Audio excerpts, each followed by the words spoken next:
Right, well, big fights at the weekend. Obviously, there's huge things happening in boxing. There's a few bits that have gone on in the news. I will be having a look at some of my terrible bets that I placed on UFC Vegas 39. I mean, they were bad even for me. Normally, I at least get one or two, but a clean sweep of badness, it's rare, even for me. So, yeah, without further ado, let's get into what happened at UFC Vegas 39.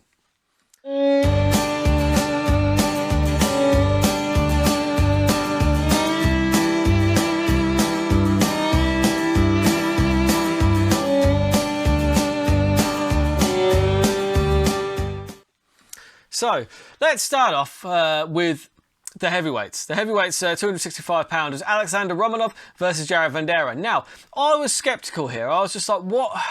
Why is Vandera such a huge underdog here? He was like a 4-1 underdog, which is crazy for a heavyweight fight, especially when, you know, Romanov's not exactly like a household name, is he? Well, it turns out that I kind of forgot who Romanov was. I had seen him before. He's that dude that suplexes people all over the place. Yeah, and he's a bit good. So yeah, that was a terrible bet because I actually took Vandera in that one. To be fair, I didn't think Vandera would win. I just didn't think that the odds should be that long on him, if that makes sense at all. I mean, either way. Yeah, at the end of the day, it wasn't. He shouldn't have been that big of an underdog because the fight was relatively competitive in the first round. You know, he was landing some good shots, and let's not forget that Romanov had to do a cheeky fence grab to stop that guillotine. Who knows what would have happened if he hadn't got away with that fence grab? But I think at that point, Joe, when it's clearly prevented a move, I think the ref should take a point straight away. Not that it would have made a difference to the outcome of this fight. Obviously, Romanov got the finish in the second round, but the first warning comes in the locker room. And when they're going to grab the fence to do something that clearly has an impact, at least on that move, then yeah, I think they need to start taking points more readily. Either way, Romanov, he's an absolute killer. He's one to watch, man. Has anybody noticed how sneakily good the heavyweight division is getting in the UFC? You've got all these talented prospects. You've got your Aspinalls, your Romanovs, your Daukases, right? And then you've got like the top players, your Volkovs, your Derek Lewis, your Gans, your Ngannous. You start looking at how good that heavyweight division is becoming. You start to get some real players in there. It's becoming a real fun division to watch. But yeah. Either way, Romanov is another one. I think, yeah, give him another top 20 guy and have him sneak into maybe the top 10. Just see what happens with him, really. Maybe he can take on the likes of a Blaganov. Blaganov? Maybe. They got Charles Rosa versus Damon Jackson. That was 145. This one was a bit of an odd one. I mean, some of those leg locks, I thought they might well have worked. I mean, he was getting close enough. It was a close fight. The right man won. But fair play to both guys. But I would say, wow, that spinning back elbow that Rosa landed on Jackson in the third round. Or was it the second round? No, the second round, I think. Good God. That was a lot of blood. I mean, if you don't like blood, probably skip that one. Because it might have been the most blood I've ever seen. It was a really, really nasty cut. Good fight, though. Good fight. Hats off to both guys. A better man won. I had Rosa by submission in that one. It was... And to be fair, it wasn't that big of a long shot. Yeah, it was still worth putting on. Tim Elliott versus Matias Nicolau. Now, this one was another weird one because Tim Elliott looked really good, but he almost looked a bit too confident, and he got hit way too much as a result of it. He left himself way too open. Now, he's one of the Kraus guys, and the Kraus guys are really good at the moment. But normally. I just feel like the advice in the corner wasn't brilliant but also I do acknowledge that Kraus was in a difficult position because at the end of the second round, he said, okay, yeah, no, you made that round way closer than it should have been. And then it said, do I still get the round? And he's like, yeah, I think so. But it's like, at that point, because I thought Elliott coasted in the third round, and I think that might have been what cost him. But then again, it's like if you tell your fighter that, yeah, no, you definitely need to go out and get this next round, and they do something reckless and get flatlined, but it turns out they weren't losing those rounds, it's a tough position. I get it, but bottom line is, I feel like it was bad to tell, like, I would have said, look, I don't know if you got that round or not, you should probably not coast in this round. Because he did, and that's, yeah, I think they messed up. I think it was was a bad strategy, which is rare for Kraus guys, as I said. Randy Brown versus Jarrod Goodwin. This was an entertaining fight, actually. Goodwin can eat a shot. God damn. Brown looked extremely sharp. He did break his toe, I think, dislocated his toe, and it really seemed to compromise him in later on in the fight. Now, I had Randy Brown getting the finish here because only 2 of his wins have ever gone to the decision. So the finish seemed like the right option. But once again, I was wrong because it coasted to a decision. Fair play to both guys. Randy Brown looked really good. I thought it was weird that Jarrod Goodwin looked so kind of like shocked and disappointed when the judges read out the scorecards. Because come on, man, you didn't win that fight. You knew it. But yeah. Mackenzie Dern versus Marina Rodriguez. Again, another weird one because, I mean, now I am not surprised that Marina Rodriguez managed to get the win here. Not surprised, because I did say this is all contingent on Dern being able to get it down to the ground and get it where she needs it. And you know what? Marina Rodriguez is a good enough fighter. She's an excellent striker. What the difference in skill between grappling is probably about the distance between them on striking. So it was a classic striker versus grappler. What did surprise me was if you'd have told me before that fight that Mackenzie Dern would have 5 minutes of top control and not leave with a submission, I'd have said, get the hell out of my office. That is surprising, to be fair. I don't think I'm completely mental in saying that Mackenzie Dern should have submitted her. She should have. She had ample opportunity.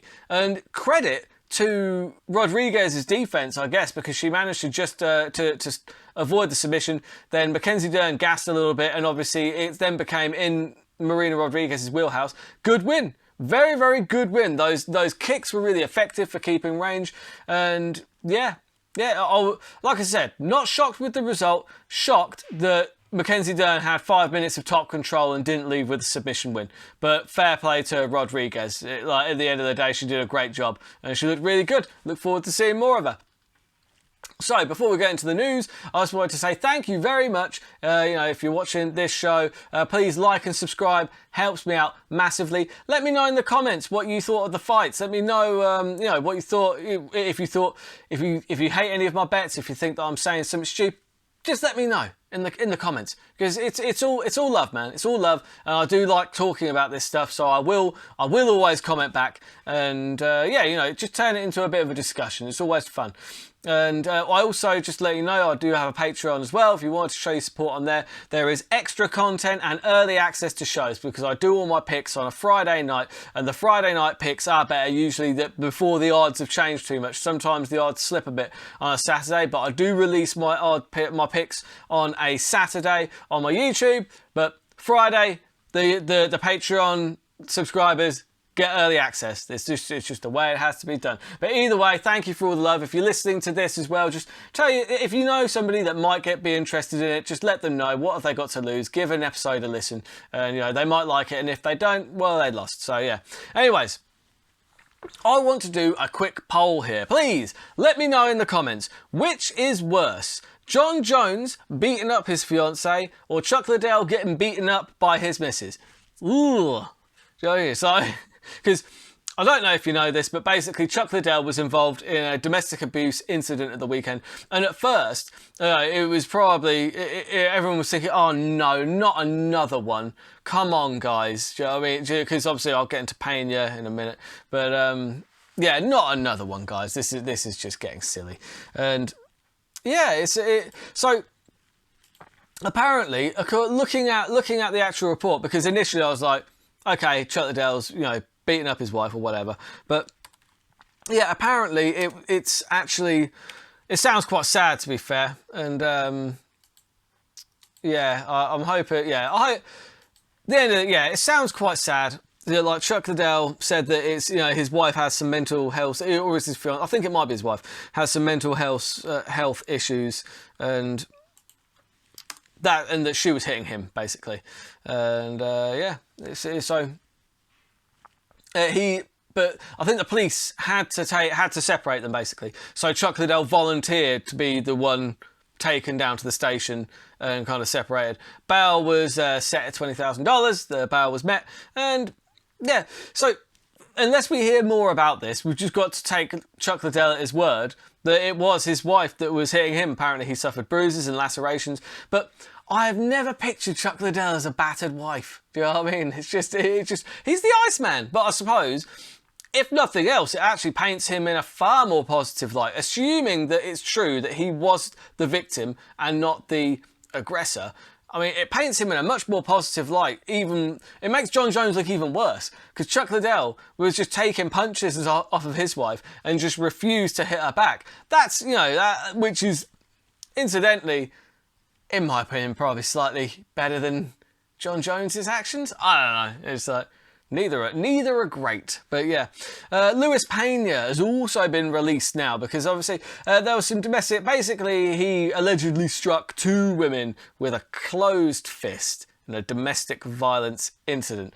Yeah, Luis Pena, he was called the Violent Bob Ross, and yeah, it was a pretty good nickname, to be fair. He had an excellent nickname, and he was a pretty decent fighter.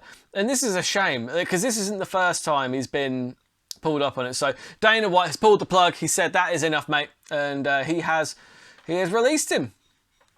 And we've also just seen announced, big fight announcement, Leon Edwards versus Jorge Masvidal is slated for, what is that, December 11th card? I do have a picture of it somewhere. Let me just bring that up.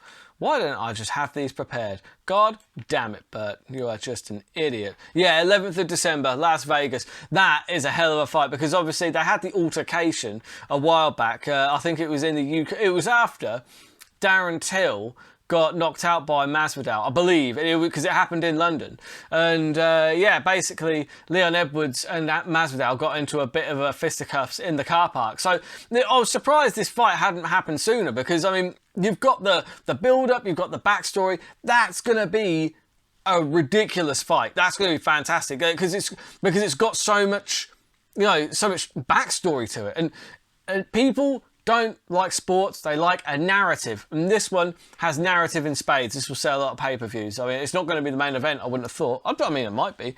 But hell yeah. Yeah, sign me up for that. I am very much looking forward to that. Because stylistically, I think that Leon Edwards probably outclasses Masvidal on the feet. However, Masvidal has shown time and time again that you just can't count that dude out. So, and they're both violent. They both don't like each other. It's going to be mostly like a stand-up kind of war. There are so many ticks to this fight. It's all just ticks. And like I said, surprised that it hasn't happened sooner, but I'm glad that it's now been announced. I mean, December's starting to look pretty good for fights. It's starting to look very good indeed. So, then we get into Troll of the Week. Now, this one's got a lot to do with Pena being released, just because it is funny, and it does seem to affect quite a lot of other people as well. So the first one is Jon Jones. Jon Jones, when he sees that Luis Pena has been cut from the UFC due to a domestic violence arrest, and he's like,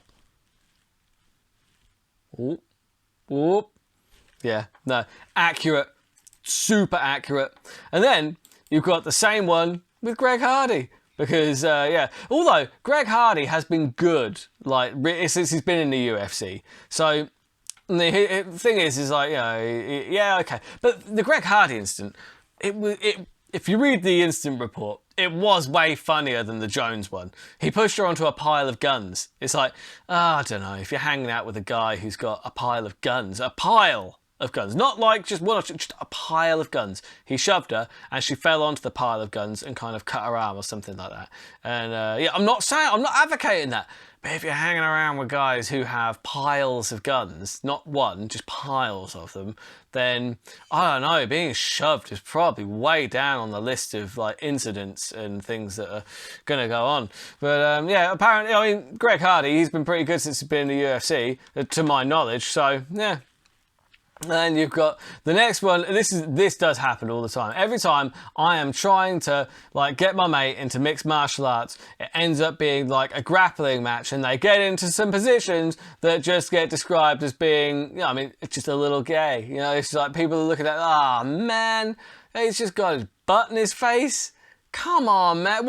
Why can't this be like a slugfest? Why can't this be Mark Hunt versus Antonio Bigfoot Silva? That would get my mate hooked. But instead, this is the first event they've ever watched, and they're like, oh, so you're into this? this is what you're into. Okay, all right, okay. But yeah, no, it happens all the time, and it is funny though. And then last one is this must have been before because again, the first thing we saw of the Chuck Liddell report was that Chuck Liddell had been arrested in a domestic violence incident, and John Jones, looking at that, must have been grinning from ear to ear. Finally, some of the heat is taken off of me. You see, it's not just me, guys. And then obviously it turns out that Chuck Liddell was most likely the victim in that. So wipe that smile off your face, John. You finished the beer though. That's all right. Anyway, that is all I've got time for this week. What have we got next up? Next up, let's have a look. UFC events. I know that it's not the Fight Night. Oh, okay. 17th of October. That is this week. Hello.